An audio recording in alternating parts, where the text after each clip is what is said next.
Ketua DMI sareng TKM sejajar, jadi tidak di atas. Ya. Baik, ada kursi kosong. Kalau saya kasih hadiah 10 orang pertama yang bergerak mulai dari sekarang boleh saya kasih hadiah. Satu, ini kosong masih 2, 3, 4, 5, 6, 7, 8, 9, 10, dah 10-nya tadi yang sampai mana ya? Ya, yang dapat hadiah yang bergeraknya ini, yang lain silakan boleh bergerak Pak. Ya, silakan, yang lain boleh bergerak sini. Yang udah dipayun, hadiahnya 1 ekor unta.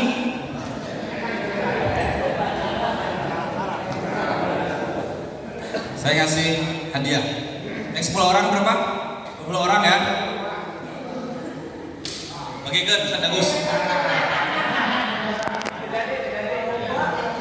Ya. Yang penting hadiah. Ya.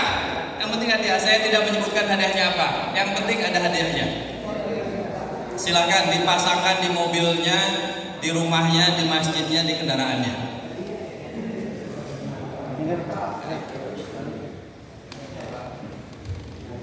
Baik, bismillahirrahmanirrahim. Assalamualaikum warahmatullahi wabarakatuh.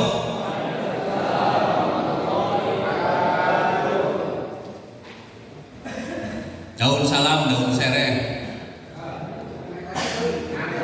Nu ngajawabna nembe sawareh.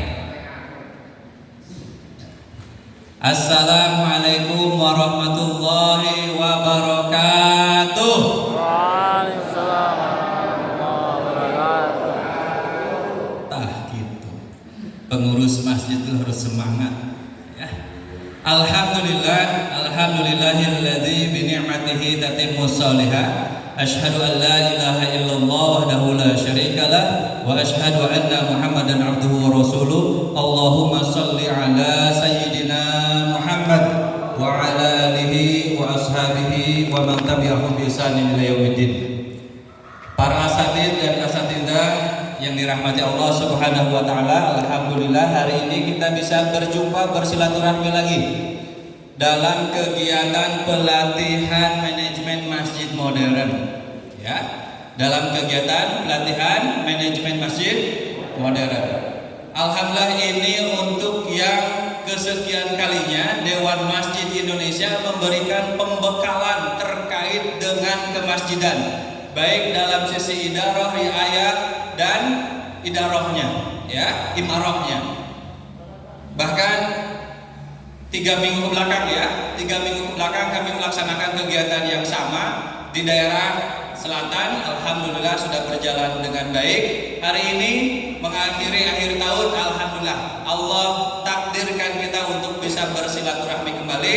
Mudah-mudahan akhir penutup tahun di tahun 2025 ini akan menjadi starting point bagi kita ke depan para DKM masjid untuk ngupgrade program-programnya, memakmurkan masjid. Baik, saya tidak akan berpanjang kalam. Yang jelas ada puluhan slide. Ya, ada puluhan slide yang ingin saya sampaikan dan mudah-mudahan Bapak Ibu semuanya bisa fokus melihat apa yang nanti hari ini kita sampaikan. Mudah-mudahan ini nanti praktek semuanya. Judulnya apa Pak? Manajemen masjid modern. Tadi ada pertanyaan, manajemen masjid modern. Saya ingin menyampaikan Bapak-bapak semuanya. Semua pegang HP? Pegang HP. Boleh tanya ke Google atau boleh tanya ke AI, silahkan. Apa arti modern? Silahkan, di googling supaya paham. Apa modern itu?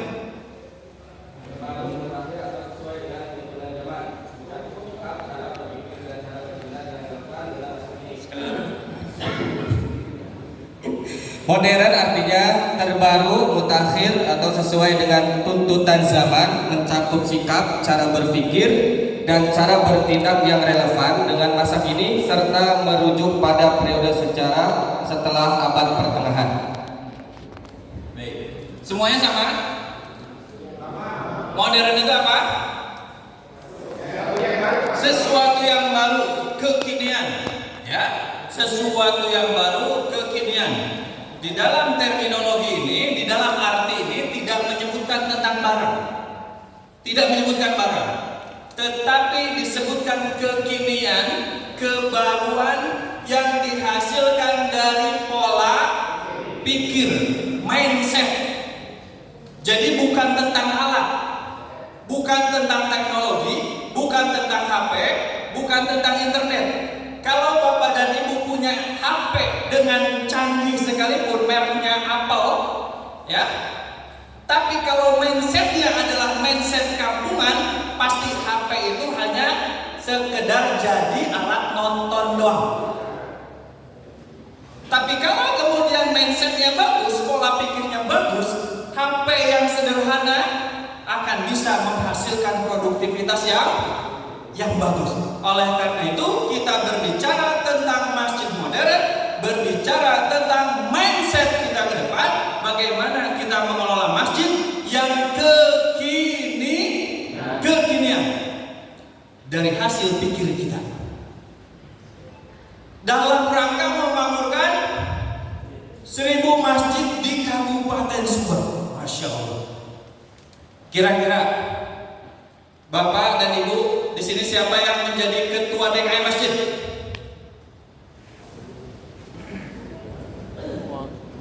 Alhamdulillah, baru sebagiannya. Mudah-mudahan yang lain nanti bisa mendukung program-program DKM dan bisa menyampaikannya kepada para pengurus DKM. Kira-kira Bapak yang menjadi pengurus DKM mampu nggak memakmurkan masjid seperti halnya masjid-masjid modern saat ini? Bisa nggak? Sekelas Jogokarian bisa nggak? Bisa nggak? Jawabannya sih. Bisa nggak? Tadi disebutkan sama moderator Jogokarian, Ustaz Jazir meninggal. Beliau sakit lama. Lihat sini, ana 'inda dhanni 'abdi bi wa la yukhalif dhannu. Kata Nabi sallallahu alaihi wasallam, saya itu tergantung prasangka hambanya, ya, dan tidak sedikit pun akan meleset. Kalau kita mempunyai prasangka yang bagus, kita punya motivasi yang bagus terhadap Allah, terhadap keyakinan sesuatu yang ingin kita bangun di masjid, maka insya Allah prasangka kita, keyakinan kita untuk memakmurkan masjid, termasuk DMI salah satu diantaranya untuk memakmurkan 1000 masjid di Kabupaten Subang, saya punya keyakinan insya Allah bisa. Yang penting saya yakin dan saya tahu Allah kita maha tahu, maha besar dan maha mendengar, dan Allah tidak akan pernah meleset. Maka kalau kemudian saya tadi katakan siap tidak, itu adalah zon kita, prasangka kita. Kalau kemudian kita sudah beralasan, mungkin sudah zon. Ana inda zanni 'abdi bi wa la yukhalif dhannu. Ini bisa diartikan mulutmu harimaumu. Hati-hati pengurus DKM, jangan ngomong sembarangan. Pengurus DKM jangan ngomong sembarangan. Mau mungkin masjid maju imam lagi gitu, mau mungkin masjid maju pengurus lagi gitu, daya jamaah dan lain sebagainya. Mulutmu harimaumu, berarti itu prasangka kita kepada Allah yang memang dikerdilkan oleh diri kita sendiri. Maka apa yang kamu ucapkan akan menerkammu. Jangan sekali-kali mengatakan sesuatu yang negatif terhadap amanah yang hari ini kita berikan. Ya, lanjut. Kalau tadi Ustaz Iwan mengatakan, siapa Anda? Apa? Siapa kita? Apa jawabannya? DMI. Kenapa kita harus optimis, Pak? Karena hari ini Bapak dan Ibu semuanya adalah orang yang terundang. Yang tujuannya Bapak diundang di sini adalah untuk menggerakkan. Untuk menggerakkan apa? Untuk menggerakkan jamaah masjid yang ada di lingkungan Bapak dan Ibu semuanya untuk bisa lebih aktif, produktif sampai kemudian makmur masjidnya. Oleh karena itu, siapakah Bapak? Siapakah kita? Kita hari ini adalah para muharrik masjid. Ya, para muharrik masjid. Maka kalau saya tanya siapakah Anda? Tolong dijawab. Saya adalah muharrik masjid yang selalu bahagia. Ini kita munculkan dulu apa, mindset. Bapak di sini datang ke sini bahagia tidak? Bahagia. Jadi pengurus TKM bahagia tidak? Bahagia. Walaupun rada bahagia. Lu penting mah orang ada biasa bahagia. Ingat, mulutmu harimau.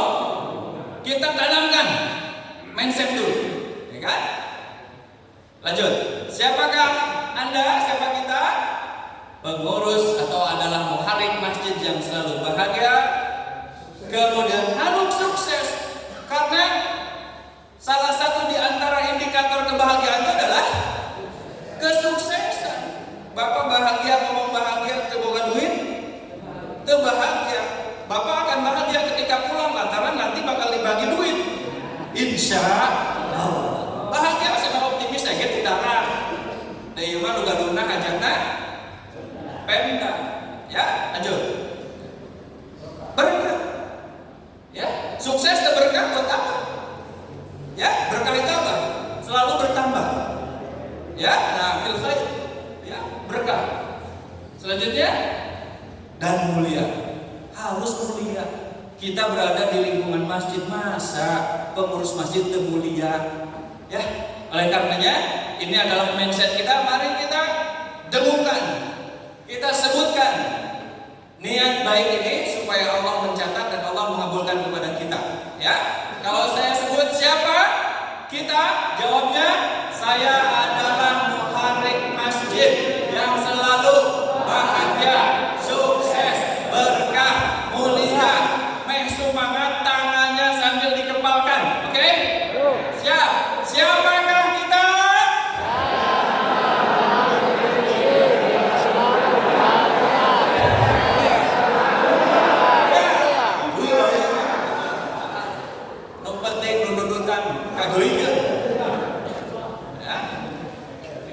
Lanjut.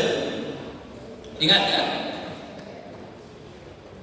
ini adalah bagian dari motivasi kita. Kalau saya sebutkan ini, kader-kader muharrik tepuk tangan. Saya. Nah, itu aja ya. Jadi 2 kali ya. Coba.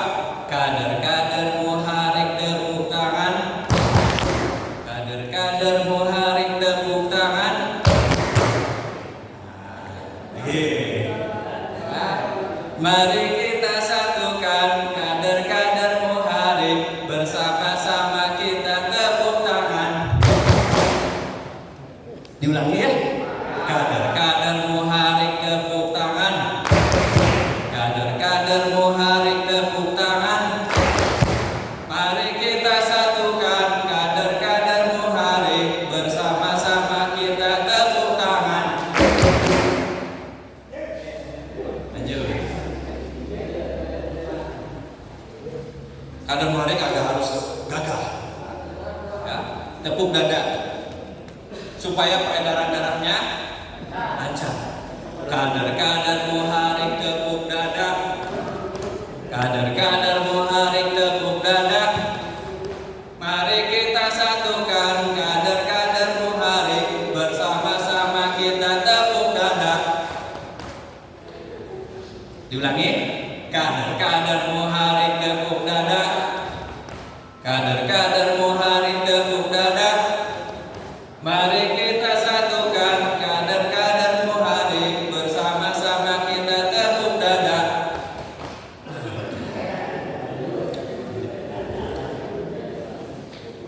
Billy sing Cirebon. Kader-kader muharik tepuk paha. Kader-kader muharik tepuk paha. Mari kita satukan kader-kader muharik, bersama-sama kita tepuk paha. Tepuk tangan deh, lanjut.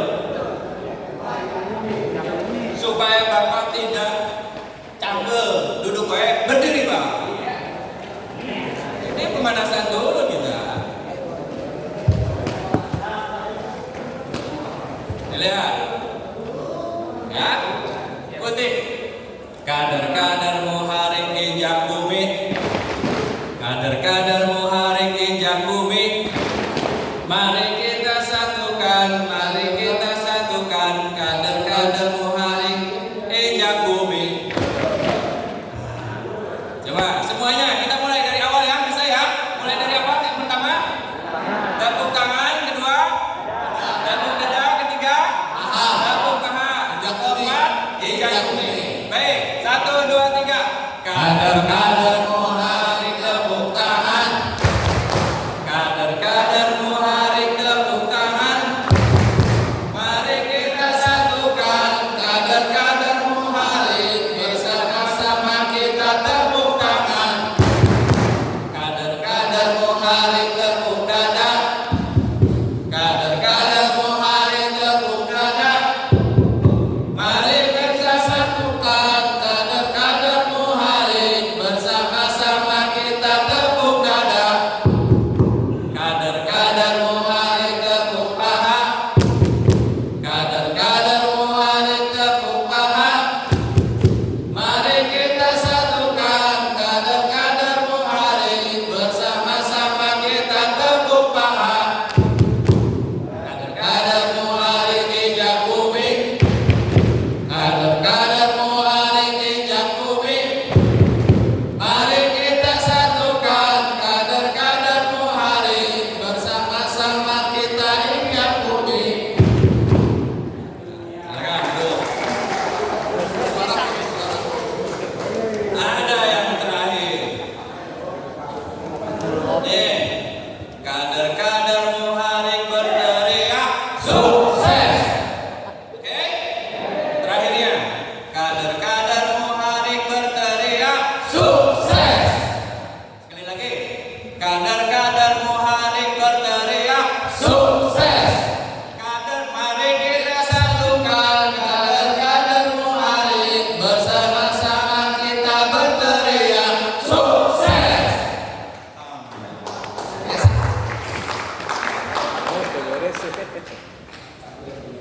Semuanya nanti lewat.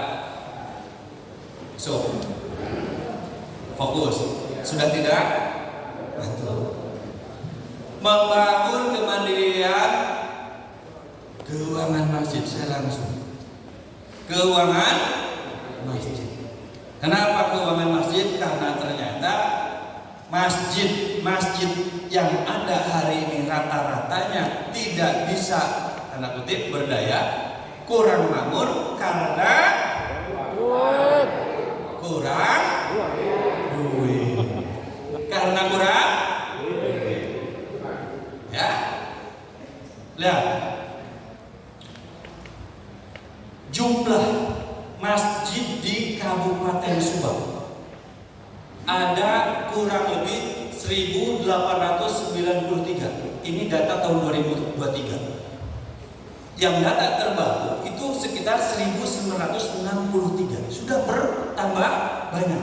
Dan itu belum termasuk masjid bapak-bapak yang belum didaftarkan. Ada yang masjidnya belum didaftarkan? Ada? Ada. Banyak. Potensinya kami melakukan penelitian, Jawa Barat atau Subang itu mempunyai potensi jumlah masjid dan musholanya hampir 6.000, 5.000 sekian potensinya. Dan di Subang hari ini yang baru terdaftar dalam sistem informasi masjid baru 1.893 masjid. Bayangkan Pak, kantor bupati ada berapa? Di gedung bicaranya. Kita bicara gedung, kantor bupati ada 1. Kantor camat ada berapa? Ada 30. Kantor desa dan kelurahan ada 253 se-Kabupaten Subang. Jumlah bangunan yang ada di Kabupaten Subang yang menjadi sarana fasilitas untuk masyarakat ada 284 bangunan. Banyak mana antara kantor pemerintahan dengan masjid? Banyak mana? Yang paling sering didatangi oleh masyarakat, kantor bupati, kantor camat, kantor kelurahan atau masjid? Yang paling sering didatangi oleh masyarakat? Pasar. Hah? Pasar. Kantor kelurahan? Naon? BLT? Ya? Coba. Banyaknya masjid yang ada di Kabupaten Subang ternyata belum mampu memakmurkan jamaah. Ya. Padahal kalau kita mau berbicara tentang masjid, itu mempunyai erat hubungannya dengan masyarakat. Ya. Apa hubungan masjid dengan masyarakat? Nih, masjid kita sebegitu megahnya, Masjid Al-Musabah. Tapi, ya itu masihlah terjemahannya. Ya. Dewan Masjid Indonesia mempunyai perhatian yang serius terhadap ini. Ya. Hubungannya antara masjid dengan umat dengan masyarakat itu adalah masjid sebagai alamat. Betul nggak? Masjid itu sebagai alamat. Alamat siapa? Alamat umat Islam. Kalau kita melihat dalam satu wilayah tidak ada masjid, mungkin Bapak dan Ibu akan mengatakan minoritas, atau mungkin tidak ada umat Islam. Oleh karenanya kalau kita mau berbicara apa peran masjid, apa fungsi masjid, apa hubungan masjid dengan umat, itu adalah rumah besarnya umat Islam. Rumah besarnya umat Islam. Dan pada akhirnya nama siapapun yang mati, ujung-ujungnya mati, jangan. Bahkan hajat wae nikahan akadna saparoyong di tapi kunaon? Masjid hanya sebatas ritual itu saja. Ya, lanjut. Jadi masjid sebagai alamat umat Islam. Selain masjid di Subang juga ada pesantren. Tadi jumlah masjidnya sekitar 1.800-an, mendekati 2.000. Pesantren di Subang banyak banget. Apa hubungannya? Kita lihat. Hubungan masjid dan pesantren itu Pak, bagaikan mata air dan sawah. Pesantren di Subang begitu banyaknya. Pesantren diibaratkan mata air yang banyak melahirkan kader-kader santri yang bagus, para penghafal Al-Quran, imam-imam, penceramah dan lain sebagainya. Luar biasa banyak sekali. Dan masjid itu diibaratkan sawahnya, tempat praktek di mana santri itu melakukan kegiatan dakwah. Maka lihat, analoginya, gambarannya adalah hari ini ketika saya tadi menyebutkan ada 1.000 masjid, setengahnya saya ambil, maka hari ini Kabupaten Subang, DMI paling tidak membutuhkan 1.000 imam dan khatib dari pesantren untuk diterjunkan ke petak-petak sawah yang namanya masjid. Bapak pernah nggak mengalami sulitnya mendapatkan imam? Pernah nggak kesulitan mendapatkan khatib? Padahal sumber mata air kita begitu sangat banyak, tapi tidak mengalir ke sawah-sawahnya. Ya, dan sawah kita terus jadi pabrik. Dan sawah kita terus jadi pabrik. Pabrik sawah kita itu adalah masjid. Lamun masjid jadi wuluku ku para petani, masjid belum mampu. Makanya sawah akan menghasilkan padi yang bagus kalau petaninya petani yang bagus, petani yang berkualitas.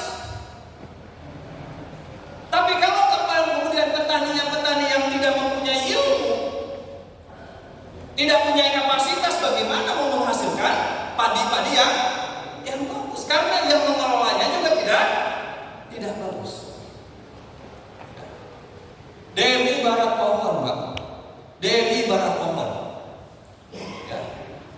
yang baik itu adalah pohon yang bisa menjulang ke atas dan mengokohkan. Ya. DMI tidak ingin menjadi pohon yang buruk. Kenapa? Karena DMI itu adalah organisasi resmi, bahkan organisasi induk kemasjidan.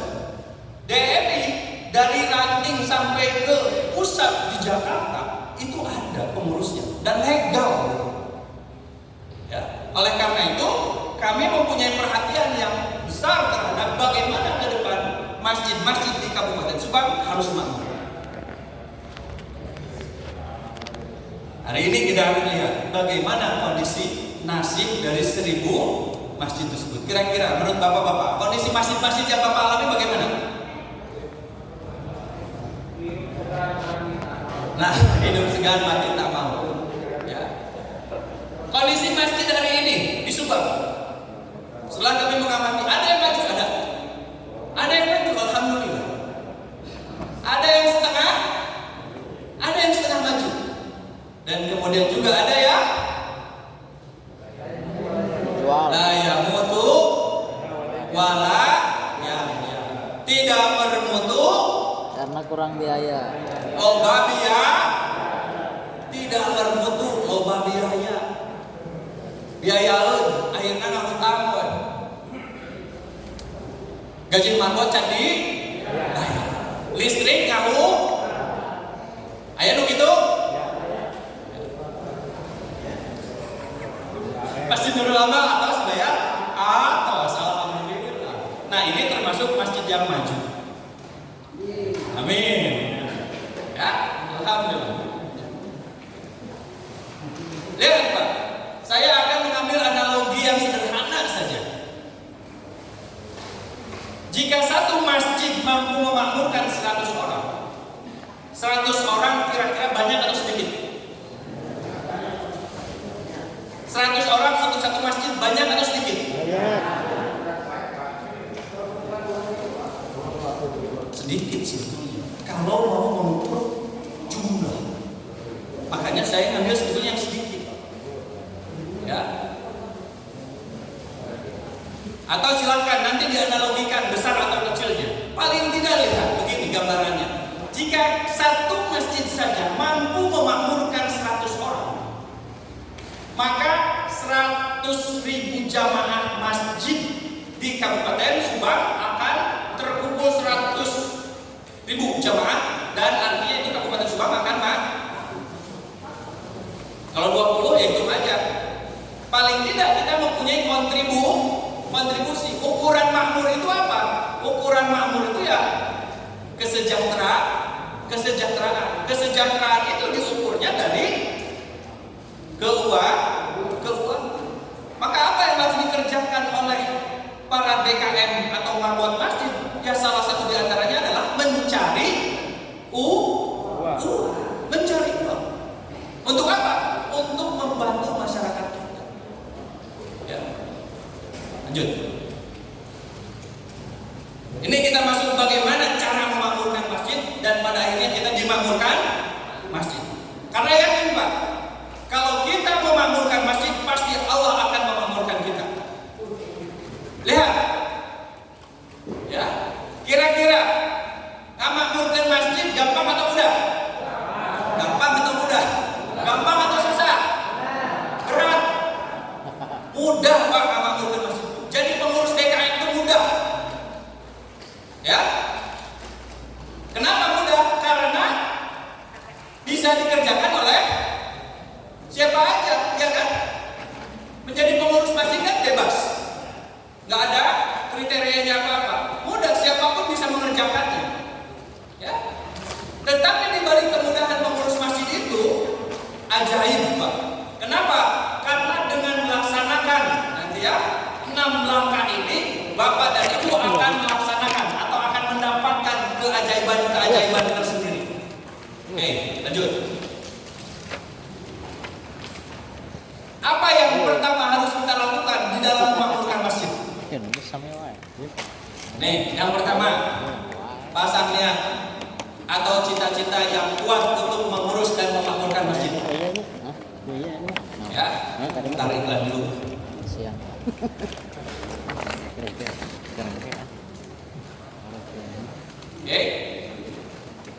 Lanjut. Kedua, punya pengetahuan tentang masjid. Tiga,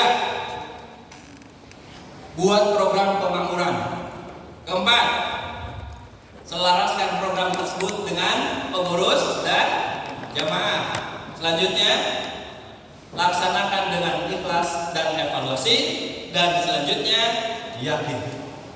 Baik, kita breakdown apa yang dimaksud dari keenam langkah ini, Pak. Mohon diperhatikan. Yang pertama, langkah pertama punya niat atau cita-cita yang kuat untuk mengurus masjid. Ya, ingat, segala sesuatu itu berawal dari niat. Sebagaimana Nabi Shallallahu Alaihi Wasallam mengatakan, innamal a'malu binniyat. Lanjut, kemudian lihat, ada sesuatu yang menarik dari Nabi Shallallahu Alaihi Wasallam. Ya, al-amalu rahmah. Cita-cita itu adalah rahmat dari Allah Subhanahu Wa Taala li ummati, untuk umatnya. Ya, walau lahu ma gharasa gharisun sajarah. Sekiranya para petani itu tidak mempunyai niat, tidak punya cita-cita untuk menanam padi, males, Pak. Kenapa? Karena sampai saat ini jadi petani susah. Ledok, panas, angger, mis, nubung harma, nungangkul, beas. Ya, waman apa? Ummi waladan. Ya, dan kalau nggak ada cita-cita seorang ibu untuk menyusui anaknya, yakin seorang ibu malas untuk melahirkan. Tapi kenapa seorang ibu begitu sangat semangat mau melahirkan? Sampai 9 bulan, ibu royongan kesek, gitu ya. Udah lahir bro, kemudian menyusui, ya, gak bisa tidur karena diganggu terus sama anaknya, minta minum, minta mimi, minta susu di tengah malam. Luar biasa. Seorang ibu kalau nggak punya cita-cita nggak bakalan dia mau. Udah disapi. Ya, seorang ibu masih kena riweuh lantaran beres anaknya, bapaknya minta. Ngarewong. Dalam capek seorang ibu. Tapi dah sok ngarewong gitu. Tapi pan dilayanan, pan. Luar biasa. Kenapa? Punya cita-cita. Cita-cita seorang ibu bukan hanya sekedar untuk menyehatkan anaknya. Bapak anaknya dulu bahagia. Nih, cita-cita ini penting Pak Budi. Lanjut. Ya. Saya ingin memastikan, memahamkan kepada Bapak dan Ibu bahwa cita-cita itu penting, Pak. Niat itu penting, Pak. Jangan diabaikan. Cuma harus memahami niat itu apa. Ya. Sekarang saya ingin tanya, Bapak menjadi pengurus DKM, apa cita-citanya? Apa niatnya? Ibadah, apalagi memakmurkan masjid. Cita-citanya apa? Bikin cita-cita, silakan. Misalnya cita-citanya, ya contoh yang kita buat, misalnya mencari ridho Allah, ya. Lanjut semuanya. Terus kemudian supaya dimuliakan, supaya makmur, supaya nasibku dirubah. Ya, ingat. Tadi kondisi masjid. Saya bertanya tadi tentang nasib. Saya tadi bertanya tentang bagaimana kondisi atau bagaimana nasib masjid hari ini. Bapak tahu tentang nasib apa? Apa nasib itu artinya, Pak? Nasib itu apa? Bagian, Pak. Nasib itu bagian, Pak. Bagian apa? Bagian yang diberikan oleh Allah kepada kita akibat dari pekerjaan kita.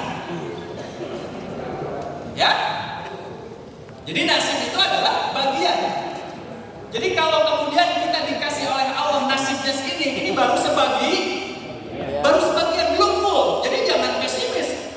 Sebagiannya lagi bagaimana? Sebagian lagi adalah usaha kita, karena nasib itu adalah bagian yang ingin atau yang akan Allah berikan kepada kita sesuai dengan amalmu, sesuai dengan pekerjaanmu. Ya. Maka kalau kemudian Bapak dan Ibu tidak mempunyai pekerjaan yang baik hari ini dengan cita-citanya, maka ingat 10 atau 1 tahun, 2 tahun, 3 tahun, 10 tahun ke depan, itulah nasib kita akibat perbuatan kita hari ini. Kalau masjid kita ini maju-maju, evaluasinya buah-buah 10 tahun kemarin teh kurang tidak berbuat apa-apa. Karena yang disebut nasib itu adalah bagian yang akan Allah berikan ketika kita semuanya mengusahakannya. Pentingnya cita-cita, Pak, saya ingin sebutkan dalam sebuah penelitian yang luar biasa supaya kita paham makna cita-cita dan niat.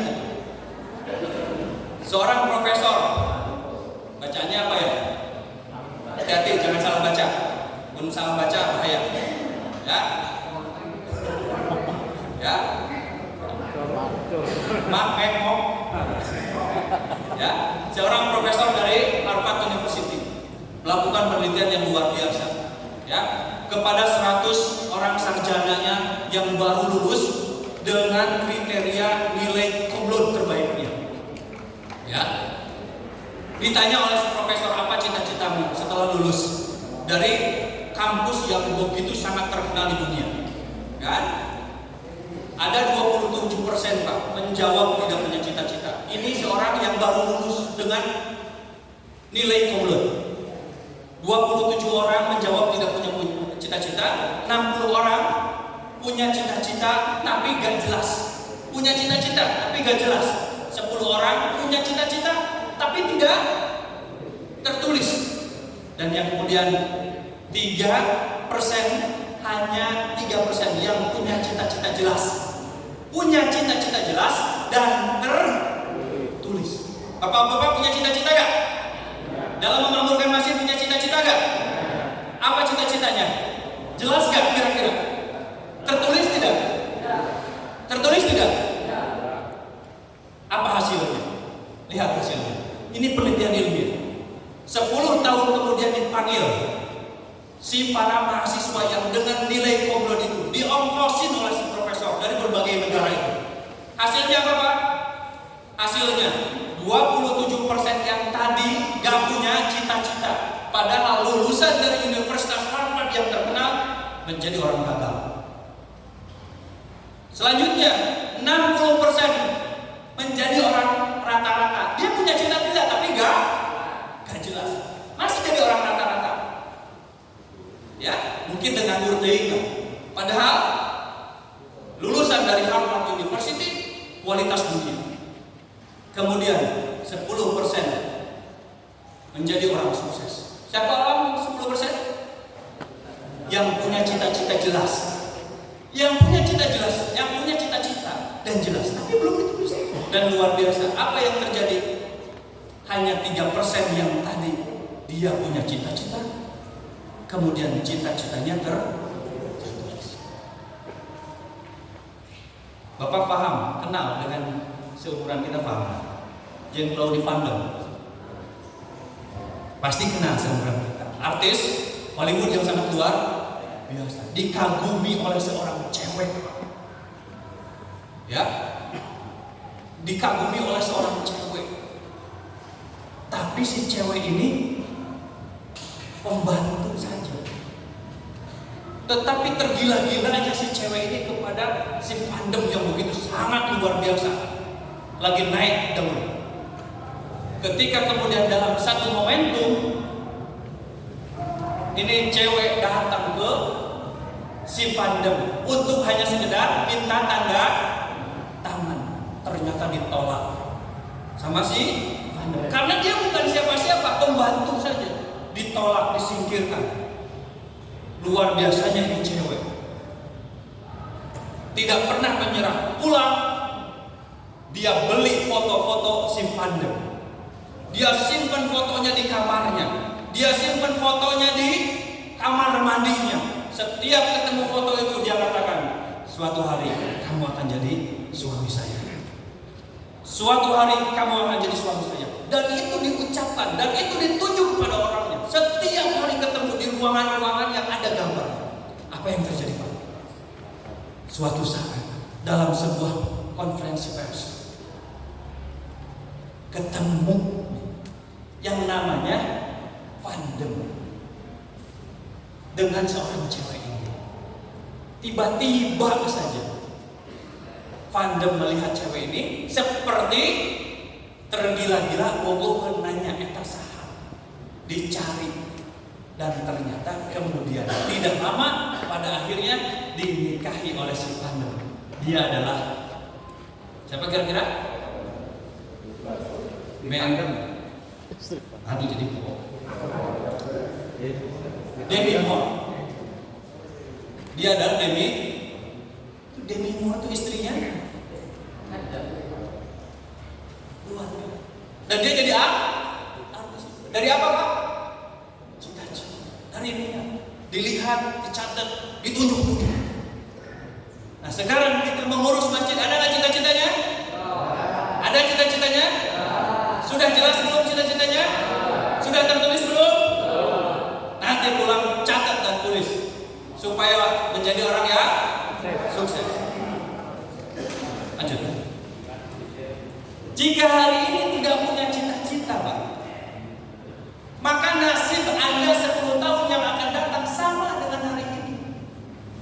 Kalau kita hari ini ngurus masjid gak punya cita-cita, apa yang akan saya kerjakan nanti di masjid? 10 tahun ke depan masjid bakal gitu. Kumaha we masjid agung? Ya? Kumaha we masjid yang lain? Ya? Kenapa? Karena mungkin gak ada cita-cita yang mengurusnya. Gak ada niat yang bagus. Mungkin ada cita-citanya tapi tidak tertulis, tidak terkomunikasikan. Ingat, kalau kita tidak punya cita-cita hari ini, maka jangan salahkan orang lain, jangan salahkan Allah. Itu karena ulah kita tidak melakukan apa-apa hari ini. Lanjut. Penting kan dia? Penting kan dia? Penting kan cita-cita? Mulai dari sekarang silahkan buatkan niat dan cita-cita yang bagus. Kedua, punya pengetahuan tentang masjid. Jadi marbot masjid kan tadi bebas, gampang kan siapa saja. Tapi sebetulnya nggak siapa aja.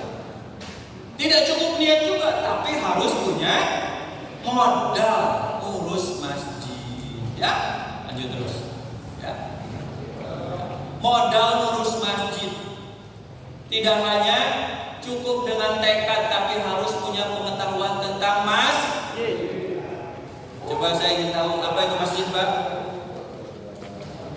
Apa itu masjid? Ada yang tahu tentang masjid? Al-Masjidu Usisa. Kalau kita tidak tahu tentang masjid, ya kita harus tanya kepada pemilik. Ya, jangan berdasarkan persepsi kita, harus berdasarkan keinginan yang punya masjid. Siapa yang punya masjid? Allah. Apa kata Allah tentang masjid? Nih, pengetahuan kita tentang masjid.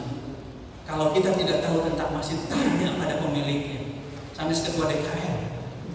Pemilik masjid itu Allah. Apa kata Allah? Ya. Ini hadis qudsi, inna buyuti fi ardi masajid. Sesungguhnya rumah-rumahku di bumi itu adalah masjid. Wa inna mazuwari umuraha. Ya. Dan sesungguhnya orang-orang yang mendatangi rumah-rumahku adalah orang yang memakmurkannya. Apa kata Allah? Fatuba liman tatahhara fi baitihi. Maka berbahagialah mereka yang di rumahnya bersih-bersih, mandi wudu, kemudian zarani mengunjungi aku di rumah Di rumah Bapak bersih-bersih, wudu, mandi, datang ke masjid hanya untuk bertemu pemilik masjid. Apa kata Allah? Nanti dulu. Ya. Fahaqqa 'alal mazuri ayyub limazahirah. Kata Allah, tidak ada yang lain hakku bagi dia yang sudah mensucikan di rumahnya, datang ke rumahnya, hak aku adalah memuliakan dia yang datang. Memuliakan. Maka kalau kemudian ini adalah hadis qudsi, masa iya kita tidak percaya ngurusi masjid sampai kemudian kita menghabiskan waktu yang gak jelas, habis waktu kemudian ngurus masjid dalam sisa waktu. Ya. Hadis tersebut dapat kita pahami, Pak. Lihat, masjid adalah rumah Allah. Orang yang datang ke masjid dicatat sebagai orang yang memakmurkan rumahnya. Orang yang bersuci di rumahnya kemudian mendatangi rumah Allah, maka akan mendapatkan keberuntungan. Orang yang datang ke rumah akan dimuliakan. Datangnya saja, Pak, dimulia, apalagi ngurus. Coba Anda bayangkan, orang yang datang ke rumah yang saja dimuliakan. Lantas bagaimana imbalan yang akan Allah berikan kepada orang-orang yang mau mengurus rumah Allah? Pastilah Allah akan memberikan sesuatu yang lebih dari ini. Lihat, perhatikan ini.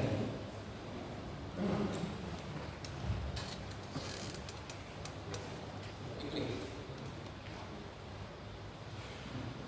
bisa video ini.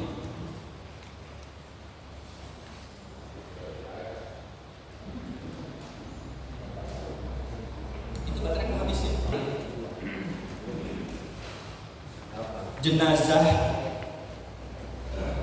marbot yang tidak hancur setelah puluhan tahun ditimbun karena akan ada penggusuran pemindahan makam.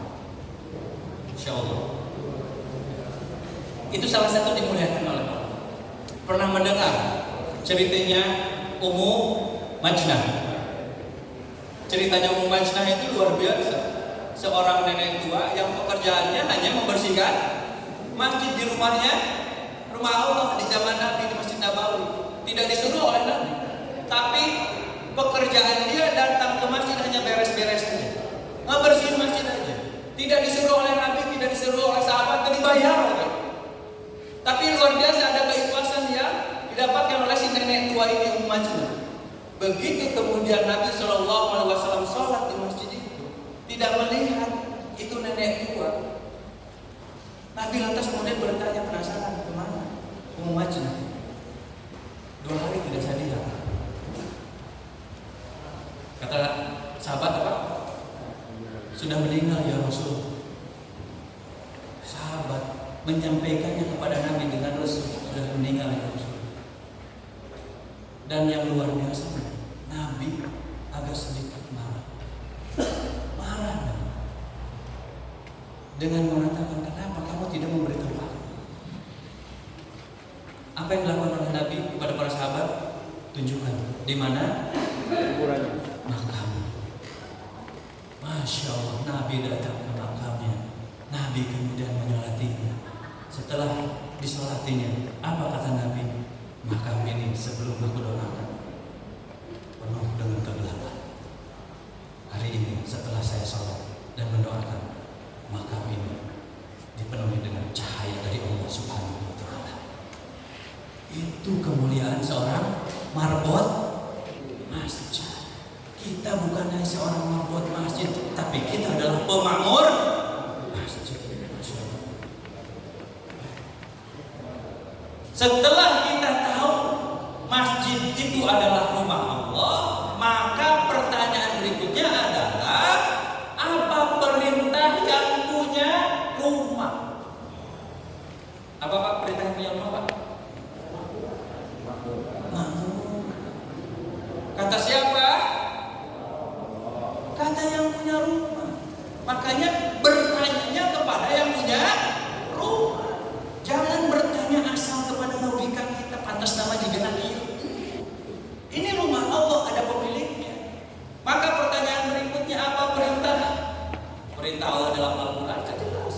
Innama ya'muru masajid. Kita sudah hafal ayat ini, luar biasa ya. Lanjut. Ini adalah perintah dalam Al-Quran. Ada 2 ayat perintah pemakmuran. Ya, satu yang tadi atau ini, yang kedua ini perintah pemakmuran masjid. Wa ansyakum minal ardi wasta'marakum fihi. Ya. Lanjut. Diperintahkan oleh Allah untuk memakmurkan masjid. Dari 2 ayat tersebut, jadikan motor perjuangan kita dalam rangka memakmurkan masjid. Dari rumahnya kita makmurkan buminya, dari rumahnya kita makmurkan Subang, dari Subang kita makmurkan Jawa Barat. Siap? Kalau saya katakan kalau saya sebutkan masjid, ya. Kalau saya sebutkan masjid, Bapak jawab. Dari rumahnya kita makmurkan buminya. Dari rumahnya kita makmurkan Subang. Dari rumahnya kita makmurkan Jawa Barat. Siap begitu? Coba kita cek. Masjid. Dari rumahnya kita makmurkan buminya. Dari rumahnya kita makmurkan Subang. Dari rumahnya kita makmurkan Jawa Barat. Tambahin sedikit. Apapun masalahnya, masjid solusinya. Oke? Bapak angkat tangannya begini. Apapun masalahnya, masjid solusinya. Sambil tunjuk, oke? Oke. Saya sebutkan masjid, sebut ini, jawabannya diakhiri. Apapun masalahnya, masjid solusinya. Siap? Siap. Oke. Masjid. Dari rumahnya kita makmurkan. Subang. Dari rumahnya kita makmurkan Jawa Barat. Apapun masalahnya, masjid solusinya. Apapun masalahnya, masjid solusi. Yang datang ke masjid kan gak nanya tentang fikih wudu aja kan? Nepikeun kan? Nikah deui, oyong jodoh, bayar utang, datangna ka ustaz di mas. Luar biasa. Masalah semua ditanggung oleh marbot masjid. Benar Ustaz Agus? Nepikeun ka segala rupa pasea orang tua datangna ka masjid. Ya. Mari kita makmurkan rumah Allah. Allah pasti memakmurkan kita. Kita urus rumah Allah. Allah pasti urus urusan kita. Lanjut. Oke. 3. Ya. Nih masuk hal-hal yang teknis. Membuat program pemakmuran masjid. Tadi punya niat, ya sudah tahu tentang pengetahuan masjid. Makanya cari marbot itu marbot yang berbobot gitu loh. Ya, sanes berbobot apa? Berbobot kualitasnya. Ya. Membuat program. Masjid Jogokarian itu Pak, ini paradigma masjid modern. Saya ingin sebutkan masjid modern. Jogokarian itu kita terkenal dengan tagline-nya 0 Rupiah. rupiah, kas masjid 0. Kemana duitnya? 0 rupiah itu Ustaz leg-leg. uang kas masjid yang betul-betul nol. Apakah tidak ada orang yang berinfak? Banyak banget. Sampai jutaan dalam setiap harinya. Bahkan termasuk masjid pertama yang memberikan dukungan kepada pemerintah yang siap membelikan kapal selam. Duitnya banyak. Duitnya kemana sampai nol? Diberikan kepada jamaah untuk pemakmuran masjid. Makanya kalau Bapak ke sana kemalaman tinggal ngomong saya dari DMI Subang, ya insya Allah tidur di hotel di Jogokarian Walmaya, insya Allah. Ya, sendal Bapak leungit didinya, kantor nyari awas, Pak DKM sendal abdi tadi di dia, abdi sholat di dia tadi. Sendalnya merek naon? Digentosan Lampung saya. Dugikeun ka motor-motor. Paradigmanya apa? Uang masjid itu dikelola untuk apa? Untuk kemakmuran masjid. Sanes disimpen-simpen di kas, kemudian dicatat, diumumkan tiap Jumat, tapi tatangga unggal poe men tadahar aya nu kitu? Di mana? Saha ketua DKM-na?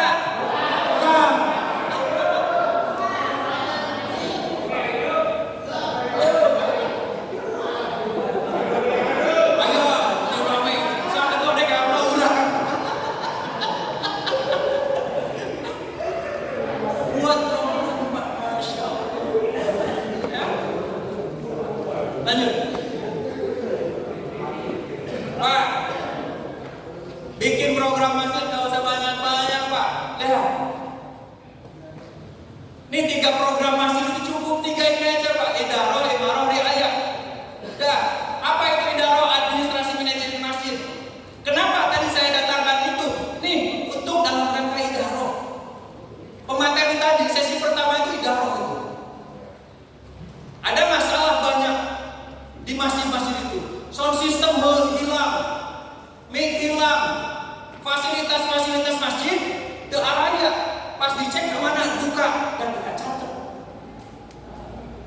Bahkan lebih parahnya hari ini banyak masjid yang belum mempunyai legalitas tentang status tanahnya. Banyak. Makanya kenapa tadi kita undang BWI? Ya. Ini adalah fungsi administrasi masjid.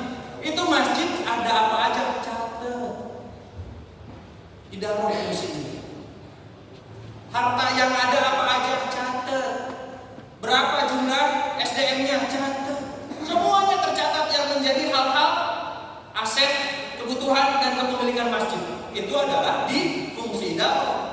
Kalau tadi bicara tentang digitalisasi, hari ini memang harus berbasis digital. Makanya untuk program pemakmuran masjid cari yang mengurusi idaroh itu anak-anak Gen Z yang paham tentang IT. Ya? Apa imaroh? Imaroh aktivitas kemakmuran masjid. Aktivitas kemakmuran masjid apa? Dibuat, Pak. Aktivitas kemakmuran masjid itu bukan hanya sholat, bukan hanya pengajian. Ya. Anak-anak tadi disebutkan harus tercover, orang tua harus tercover, masyarakat-masyarakat yang miskin yang belum bisa dapat makan, yang belum bisa dapat pekerjaan harus diperhatikan. Aktivitas apa yang kira-kira bisa memakmurkan masjid yang pada akhirnya bisa memakmurkan jemaah. Ya. Masjid Sejuta Pemuda, masjid apa lagi? Afiliat luar biasa. Pernah dengar masjid-masjid itu, Pak? Itu adalah masjid-masjid modern. Masjid nama bukan yang di masjid, yang dimaksud masjid modern bukan bangunannya keren, bukan. Kalau Bapak ingin tahu Masjid Jogokarya, itu masjid kampung, Pak. Makanya masjidnya namanya Jogokarya itu nama kampung, nama lembur. Ya. Sekarang ada yang menarik, karena untuk mendekati masa anak-anak muda. Ya, karena hari ini Indonesia alhamdulillah mendapatkan bonus demografi sampai 2035. Bonus demografi itu adalah di mana usia produktif pemuda lebih banyak daripada usia tua, lansia. Maka hari ini sebetulnya sudah saatnya anak-anak muda megang peran masjid. Alhamdulillah, ketua DMI-nya baru 24 tahun.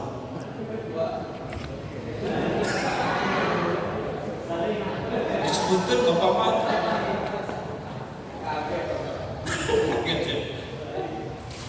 Ya. Harus anak muda. Masjid Sejuta Pemuda disebutnya langsung Masjid Sejuta Pemuda. Untuk apa? Menarik pemuda luar biasa. Pengurus DMI alhamdulillah sudah. Masjid afiliator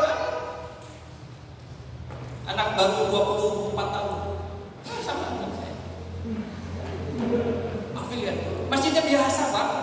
Tapi yang datang ke sana luar biasa, berbasis digital semua. Artinya berbasis digital, ada wifi, semuanya difasilitasi hal-hal yang berkaitan dengan anak muda hari ini. menjadi penasihat pendorong. Karena kalau kemudian anak muda tidak diberikan ruangnya hari ini oleh orang tua, khawatir bonus demografi ini habis, produktivitas tidak ada, akhirnya masjid 10 tahun ke depan dikuasai oleh orang tua yang nanti pada akhirnya sama juga. Karena dalam penelitian tidak ada masjid yang hari ini maju kecuali pengurus DKM-nya anak-anak muda. Anak-anak muda. Jogokarian itu yang menjadi pengurus masjid itu maksimal usianya 40 tahun. Pengurus masjid. Kalau usianya sudah 40 tahun, penasihat. Ya, penasihat. Syarat di Jogokarian untuk menjadi pengurus masjid harus siap datang sholat berjamaah 5 waktu.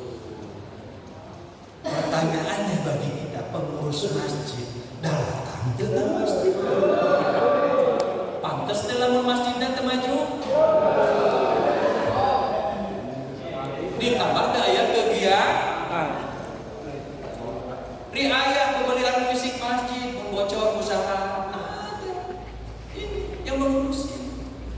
Ayo memang tidak pengurus masjid, brother, coba datang ke masjid. Hari kalau kumpul sekali nanti datang. Untuk ayo nukolot, untuk ayo nukolot. Masjid tutup juga.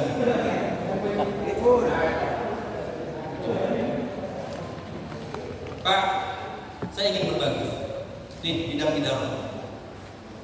Bidang idarah merupakan proses pemberdayaan idarah melalui fungsi manajemen itu sendiri yang ruang lingkupnya perencanaan organisasi yang tadi, keuangan, pencatatan. Lanjut. Yang tadi udah. Lanjut. Nah, bidang imarah, ya. Apa program yang paling baik memakmurkan masjid? Nah ini Pak. Apa kira-kira program yang paling baik untuk memakmurkan masjid, Pak? Pak, program yang paling baik untuk memakmurkan masjid apa? Pengajian. Bukan sumbangan. Lihat. Kalau kita mau buat program untuk memakmurkan masjid, ya tanya atuh. Kalau badai nggak makmur, saya bakal nggak makmurkan jamaah. Hayang naon jamaah teh? Tong nepikeun masjid terus apal sepi di keueuh kesorangan bari teu ngalakukeun. Nanaon? Nanya ke jamaah itu, gitu kan? Tanya jamaah. Pernah nggak Bapak nanya jamaah? Gimana jawabannya?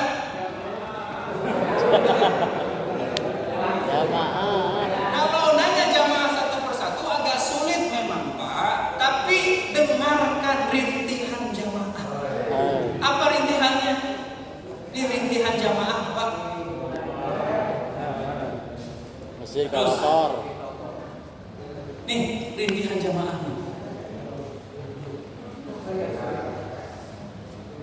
Rintihan jamaah itu coba dengerin ketika ngadoa.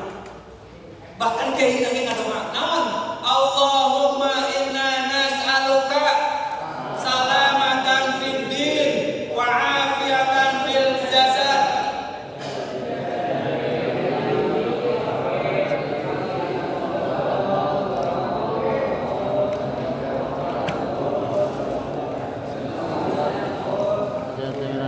Nah, iya Pak, kahoyong jamaah teh Pak. Kahoyong jamaah teh ini. Ya,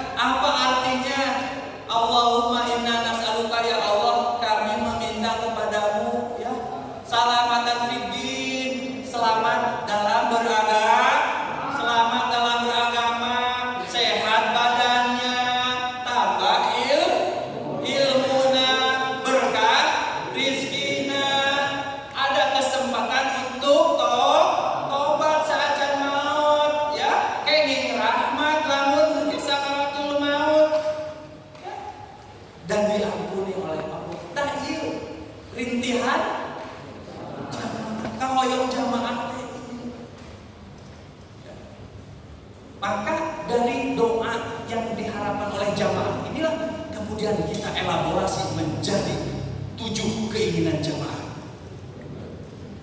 Program ini Pak, apa programnya? 1, 7 aksi program memakmurkan masjid. Salamatan fiddin, jadikan masjid sebagai tempat gerakan pembinaan akidah. Salah satu di antaranya apa tadi? Pengajian boleh. Ya. Rutina kegiatan. Makanya yang disebut majelis taklim di sana majelis ibu-ibu Pak. Ya, majelis taklim, sana majelis umahan. Walaupun di Urama pada akhirnya majelis taklim teh ibu-ibu, bapak-bapaknya. Lanjut. Lihat, nih 7 aksi. Jadikan masjid sebagai pembinaan penyadaran tentang pentingnya kesehatan. Ada klinik Pak di masjid. Kalaupun tidak ada klinik, coba Bapak rekrut pengurus masjid yang mempunyai kualifikasi, misalnya tukang pijit, dan kudu punya klinik. Setiap ada orang jamaah yang kelihatannya capek datang dipijiti, gratis, layani aja dulu.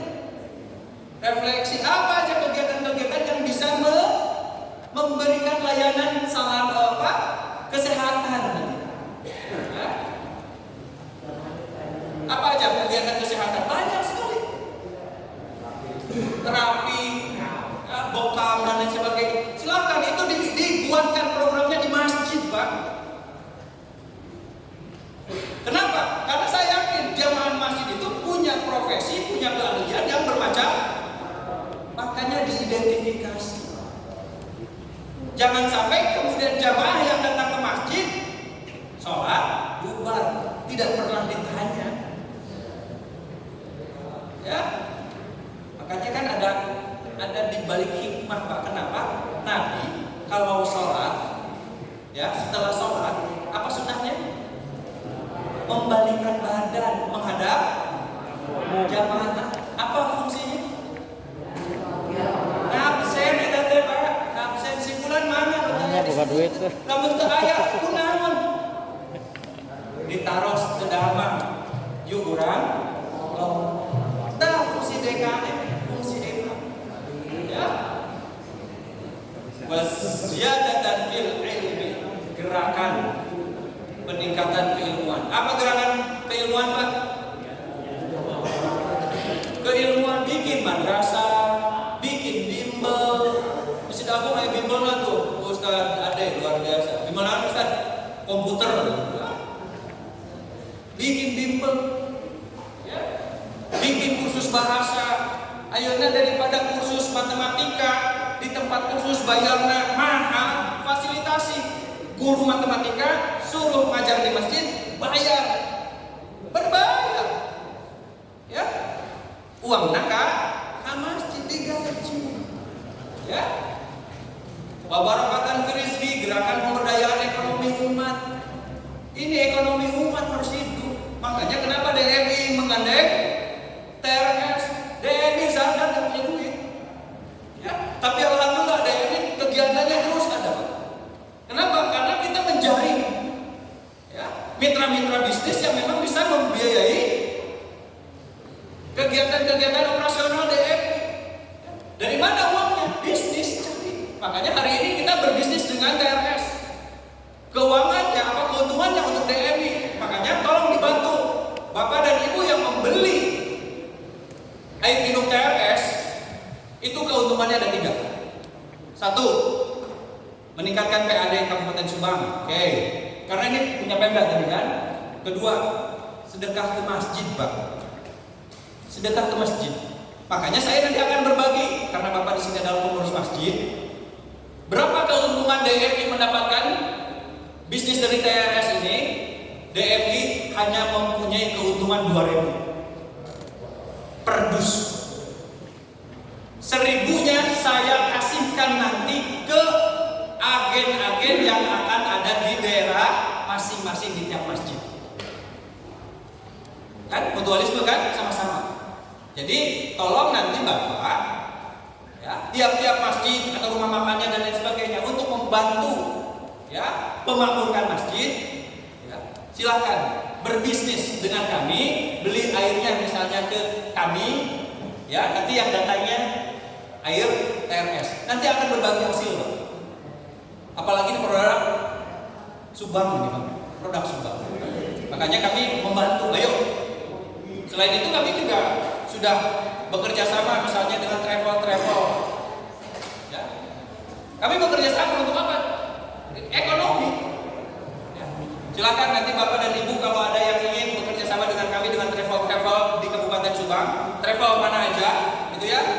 Nanti bisa kami sambungkan. Kami sudah beberapa travel di Kabupaten Subang udah kerjasama. Ada harga khusus, Pak.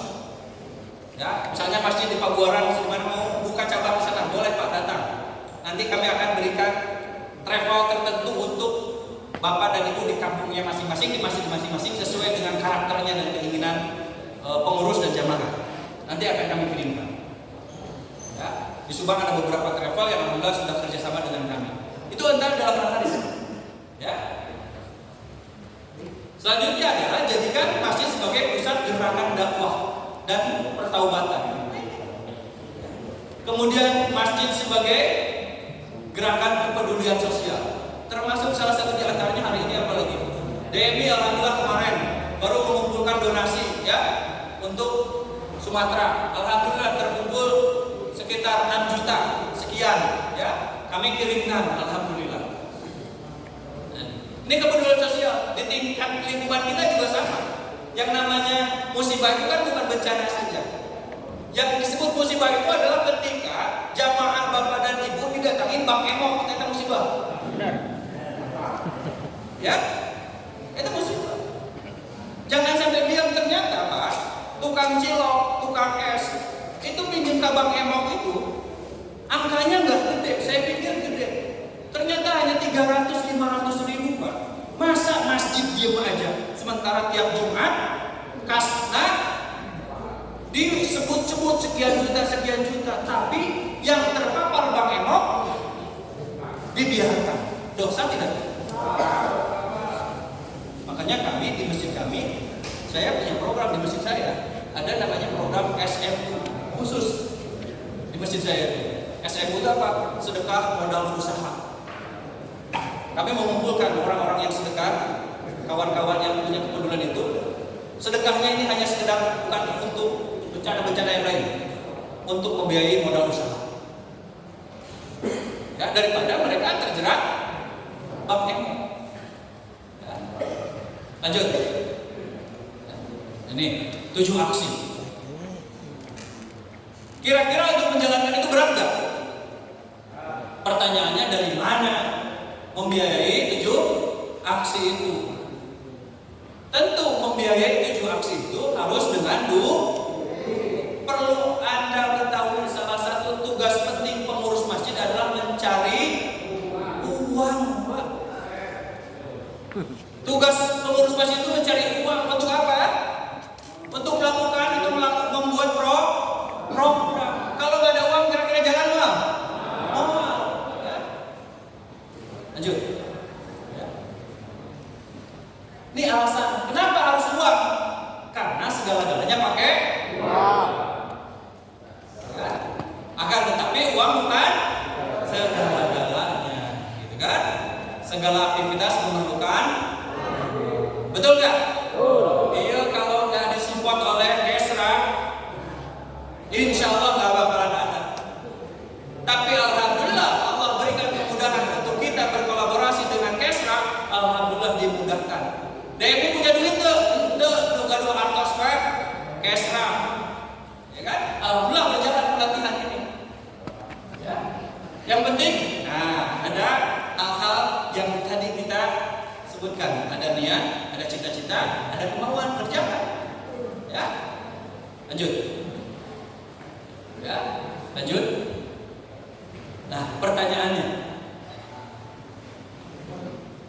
Tadi kan suruh cari uang. Siapa yang nyuruh uang? Nyari uang? Pak, siapa Pak yang nyuruh uang? Nyari uang Pak? Siapa yang nyuruh kita cari uang? Siapa Pak? Istri. istri di imah wae, digawe itu. Siapa yang nyuruh nyari uang? Yang nyuruh kita cari uang itu Allah, Pak. Makanya pengurus DKM itu salah satu di antara tugasnya nyari duit. Kenapa? Karena Allah yang nyuruhnya. Wajahidu bi amwalikum wa anfusikum. Lanjut. Ya. Allah yang bilang bahwa perjuangan itu harus pakai uang karena Allah mengatakan demikian. Maka sesungguhnya uang untuk memakmurkan rumahnya yang sudah disiapkan oleh Allah. Bayangkan. Sudah disiapkan. Jadi kalau kita mau berbicara tentang pembangunan masjid dari mana uangnya, itu sudah disiapkan oleh Allah. Karena itu yang bilang pemiliknya. Cuma masalahnya adalah tidak mudah mencari uang. Ada syaratnya. Syarat cari uang itu satu, tahu tempatnya, dua, tahu caranya. Ya, dua, tahu caranya. Ini aja dulu. Kira-kira Bapak tahu nggak tempat uang di mana? Di mana? Di bank. Oke, di bank. Terus di mana lagi tempat uang? Di orang kaya. Di mana lagi tempat uang? Tempat kerja. Di mana lagi? Di pasar. Di bendahara.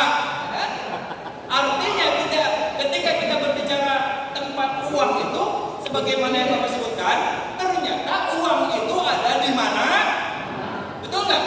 Di pasar ada, di bank ada, bahkan di saku Bapak ada duit, ada nggak? Cuman di saku Bapak seotik, ya kan? Dan tahu cara mengambilnya, ya? Akhirnya Bapak terus terang. Uang banyak di mana? Di bank. Dan tahu ngambil apa? Di maling kan gagal. Salah. Ya. Nah, harus tahu caranya. Ya.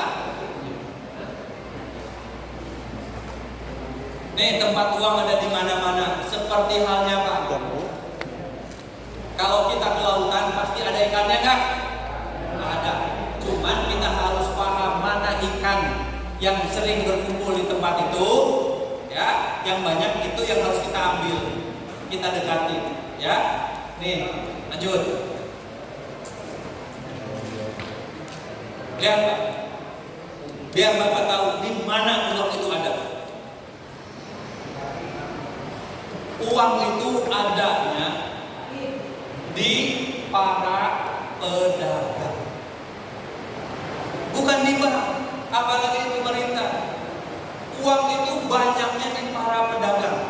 90% perputaran uang ada di sektor perdagangan. Lihat, kata Nabi Shallallahu Alaihi Wasallam, ya, 9 dari 10 pintu rezeki itu dari dagang. 9 dari 10 pintu rezeki dari dagang. Ya, makanya kalau mau kaya, cita-citanya harus jadi pedagang, menjadi PNS. Ya mudah-mudahan donat Jadi pedagang. lanjut. Bagaimana dengan pemerintah? Kita lihat kondisi keuangan kita. Jangan minta ke pemerintah. Pemerintah itu salah satu tempat uang saja. Ya, tidak banyak. Uang yang beredar lebih banyak di masyarakat. Lanjut Pak. Fokus. Ya. Syarat mencari uang, ya, nah, balik lagi.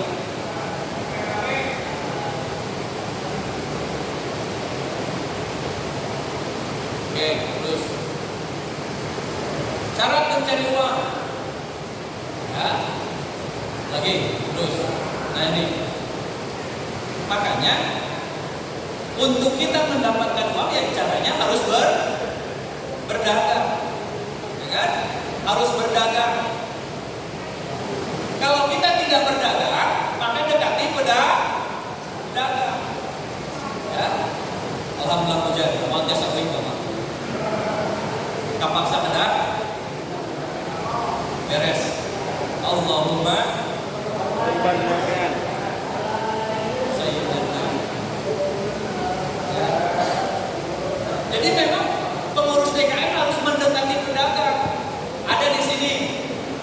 yang luar biasa, Pak Haji Gaos misalnya, Pak Haji Kos, Gaos, Pak Kos, ya, si segala garang.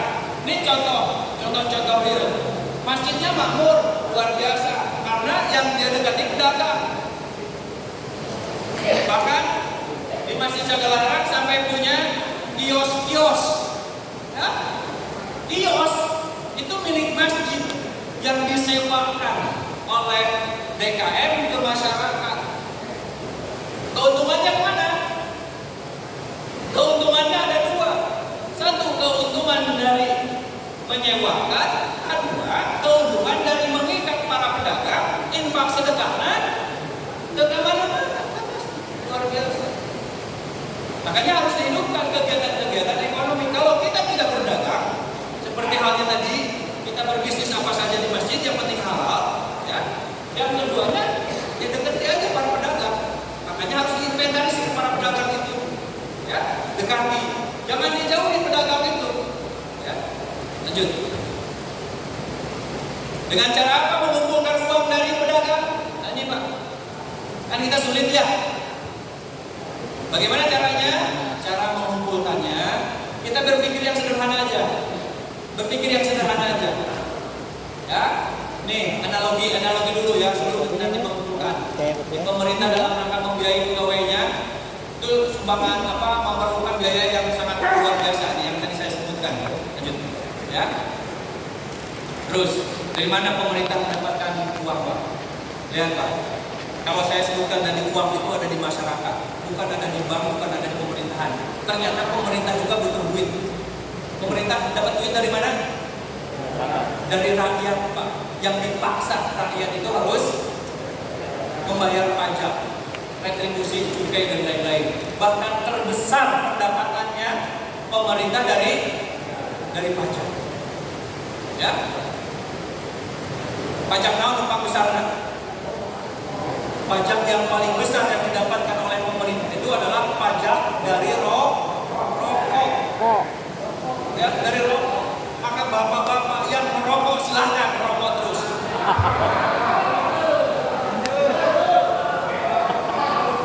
Woi, ini ada dalil ya. Hidup rokok.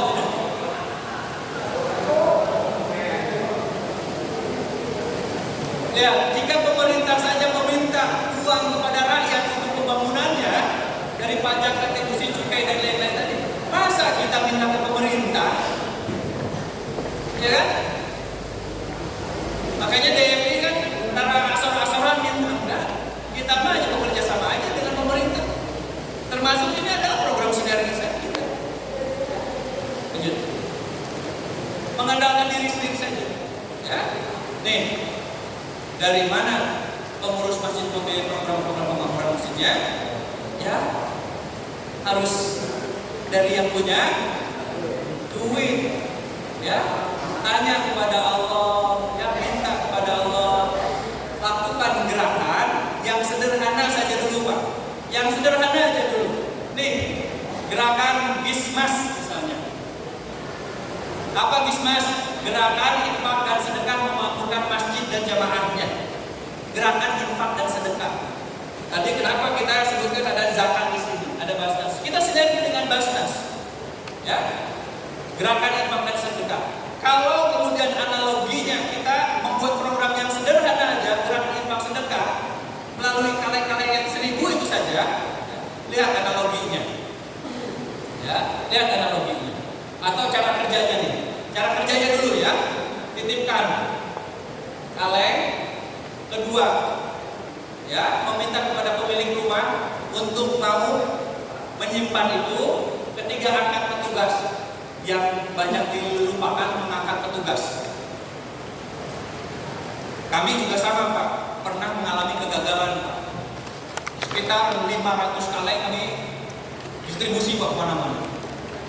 Ternyata petugasnya berhenti, tidak ada lagi pengganti, kaleng akhirnya hilang mana-mana.